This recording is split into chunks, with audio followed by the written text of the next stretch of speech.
Salam Bapak Ibu Saudara-saudari yang diberkati Tuhan. Salam jumpa kembali dengan saya lewat video khotbah pada hari ini. Saudaraku, kita kalau bertemu kembali pada hari ini semua karena anugerah dan pertolongan Tuhan tentunya. Kita semua bisa berjumpa kembali semua karena anugerah Tuhan tentunya. Baik Bapak Ibu Saudara yang kasih Tuhan, sebelum kita dengar firman Tuhan, kita akan berdoa lebih dulu minta pimpinan Tuhan. Mari kita berdoa. Bapa di surga, Bapa yang baik buat kami semua, kami datang kepadamu mengucap syukur buat hari yang kau beri, mengucap syukur buat segala kebaikan Tuhan, dan hari ini kami akan dengar firman Tuhan. Berikan kami hikmat pengertian oleh-Mu sehingga boleh mengerti, memahami firman yang kami dengar, dan juga kami ditolong Tuhan untuk melakukan firman-Mu. Urapi hamba-Mu dengan urapan yang khusus di dalam nama Tuhan Yesus kami berdoa dan siap mendengar firman-Mu Tuhan. Amin. Bapak Ibu Saudara yang diberkati Tuhan, hari ini adalah hari Pentakosta di mana seluruh umat percaya, orang-orang percaya di seluruh dunia memperingati hari ini adalah hari Pentakosta. Ini adalah hari ke-50 pasca kebangkitan Tuhan Yesus atau hari ke-10 pasca kenaikan Tuhan Yesus terangkat ke sorga, saudaraku. Hari Pentakosta diperingati sebagai hari di mana Roh Kudus diberikan, diturunkan, dicurahkan buat orang percaya pada waktu itu. Nah, Bapak Ibu saudara kasih Tuhan, hari ini saya tidak akan berkhotbah tentang apa yang terjadi pada waktu hari Pentakosta. Saya tidak khotbah tentang bagaimana kronologisnya Pentakosta pada waktu itu terjadi, saudaraku. Namun yang akan saya sampaikan lewat khotbah ini adalah bagaimana dampak daripada hari Pentakosta, bagaimana dampak daripada hari di mana Roh Kudus dicurahkan, diberikan, diturunkan buat orang percaya pada waktu itu. Nah, ini yang akan saya khotbahkan buat kita semua, saudaraku. Nah, pada waktu itu kita melihat orang-orang percaya pada hari Pentakosta, setelah mengalami hari Pentakosta, setelah mereka mengalami hari di mana Roh Kudus dicurahkan, diberikan, diturunkan buat mereka, mereka mengalami perubahan yang sangat ekstrim, mereka mengalami perubahan yang luar biasa, saudaraku. Rasul-rasul pada waktu itu yang mungkin sebagai orang biasa mereka hidup pada waktu itu, tetapi ketika Roh Kudus diberikan, Roh Kudus diturunkan, Roh Kudus dicurahkan buat mereka pada waktu hari Pentakosta, mereka diubahkan menjadi orang-orang yang sangat luar biasa, saudaraku. Contohnya Rasul Petrus pada waktu itu pernah berkhianat kepada Yesus atau pernah mengkhianati Yesus, namun ketika hari Pentakosta di mana Roh Kudus diberikan, dicurahkan, diturunkan buat mereka, Rasul Petrus begitu luar biasa, rohnya menyala-nyala, semangatnya begitu luar biasa dalam memberitakan Injil, sehingga pada waktu Rasul Petrus berkhotbah, kurang lebih 3.000 orang bertobat pada waktu itu. Lalu Rasul yang lainnya, saudaraku, Rasul Stefanus dan yang lain-lainnya, saudaraku, mereka diubahkan Tuhan secara ekstrim, secara luar biasa, saudaraku. Nah, orang-orang percaya pada waktu itu juga yang menerima perkataan Petrus dan mereka bertobat, dibaptis, mereka jadi orang percaya, mereka juga menjadi orang-orang yang luar biasa pada waktu itu, saudara Bapak kasih Tuhan. Di sini kita melihat di dalam Kisah Para Rasul pasal yang kedua, saya akan baca buat kita semua. Sebaiknya ini dibaca oleh Bapak Saudara di tempat Bapak Saudara masing-masing. Nanti kalau ada waktu di dalam Kisah Rasul pasal 2 ayat 41 sampai 47. Namun saya akan baca beberapa ayat saja. Saudaraku, Kisah Rasul pasal 2 ada 3 hal yang dialami oleh jemaat mula-mula pada waktu itu, yang begitu dampak daripada hari Pentakosta mengubahkan hidup mereka, membuat jemaat mula-mula menjadi jemaat yang mengalami perubahan secara luar biasa, mengalami perubahan yang sangat ekstrim pada waktu itu, saudaraku. Nah, yang pertama adalah mereka hidup di dalam kasih yang sejati. Mereka berbagi kasih satu dengan yang lain, saudaraku. Mereka berbagi kasih satu dengan yang lain pada waktu itu. Di dalam Kisah Rasul pasal 2 ayat 44 dan 45 saya baca buat kita semua. Dan semua orang yang telah menjadi percaya tetap bersatu, dan segala kepunyaan mereka adalah kepunyaan bersama.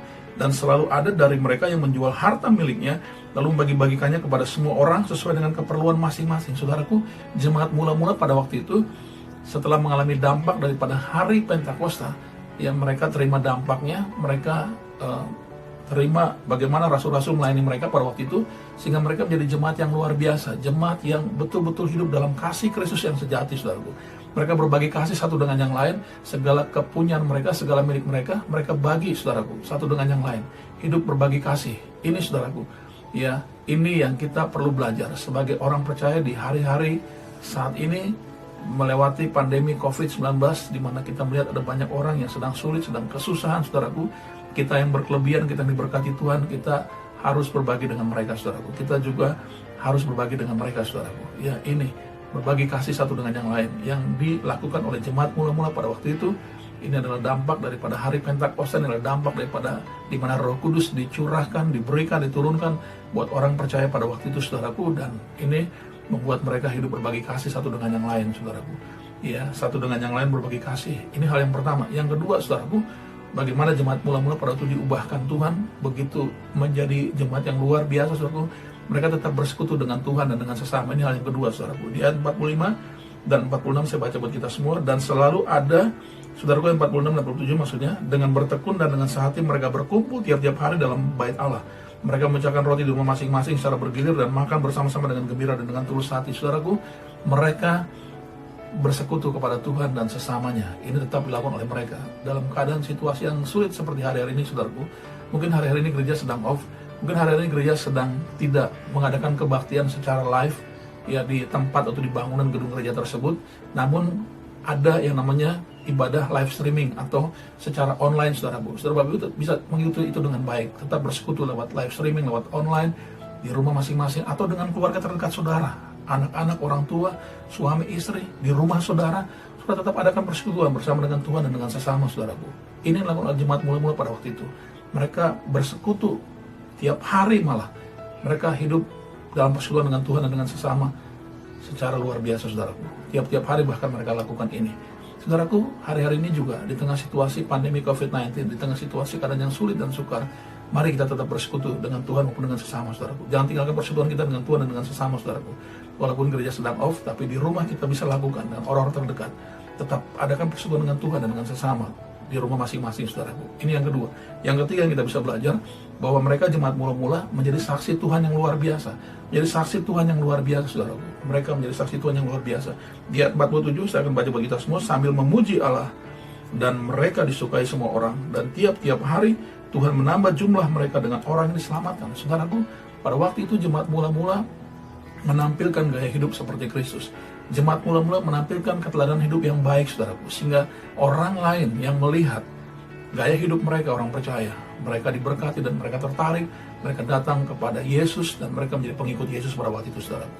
Saudara kasih dalam Tuhan, ini penting buat kita sebagai gereja Tuhan pada hari ini, tetap harus jadi saksi Tuhan dimanapun kita berada. Karena sebelum Tuhan Yesus naik dan terangkat ke surga, Tuhan Yesus pernah bilang kepada murid-muridnya di dalam Injil Markus, bahwa beritakanlah Injil ke segala makhluk. Lalu kemudian di dalam Injil Matius, Tuhan Yesus katakan kepada murid-muridnya, pergi dan jadikanlah semua bangsa muridku. Saudaraku, dimanapun kita ada, kita harus jadi saksi Kristus. Kita tetap harus jadi saksi Kristus, saudaraku. Nah, jemaat mula-mula pada waktu itu telah menjadi saksi Kristus lewat keteladanan hidup mereka, lewat hidup yang mereka tampilkan bagi orang banyak di luar sana, sehingga akhirnya mereka disukai oleh banyak orang. Orang-orang lain tertarik dengan kehidupan orang percaya jemaat mula-mula pada waktu itu, dan akhirnya jumlah mereka tiap-tiap hari ditambahkan oleh Tuhan.